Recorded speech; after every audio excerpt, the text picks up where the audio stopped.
হাঁটুর osteo arthritis, এটা বলতে আসলে কি বোঝায়? হাঁটু একটি জয়েন্ট এবং এই হাঁটুর ভেতরে কিছু ফ্লুইড বা লিকুইড পোর্শন আছে। বয়সের কারণেই হোক অথবা আঘাতের কারণে হোক বা আর্থ্রাইটিস বা প্রদাহের কারণে হোক, এই ভিতরে যে লিকুইডটা এটা আস্তে আস্তে পাতলা হয়ে যায়। আচ্ছা। দ্বিতীয়ত, হাঁটুর ভিতরে একটি নরমাস্থি আছে বা কার্টিলেজ আছে, এটাও বিভিন্ন কারণে বা বয়সের কারণে এটা ক্ষয় হতে থাকে। এবং এই যে সারাউন্ডিং যে ক্যাপসুলটা আছে, এটাও এখানেও প্রদাহ হয়।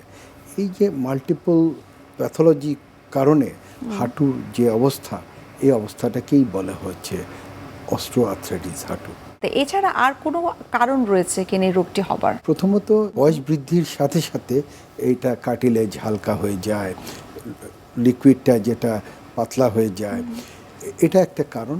দ্বিতীয়, যাদের স্থূল, যারা ওবেসিটিতে সাফার করে, তাদের প্রতিটি সময় মুভমেন্টে এখানে কিছু ঘর্ষণ বেশি হয় এবং ওয়েটের কারণে এখানে ঘর্ষণের বেশির কারণে হাঁটুর কার্টিলেজ ক্ষয় হয়ে যায়।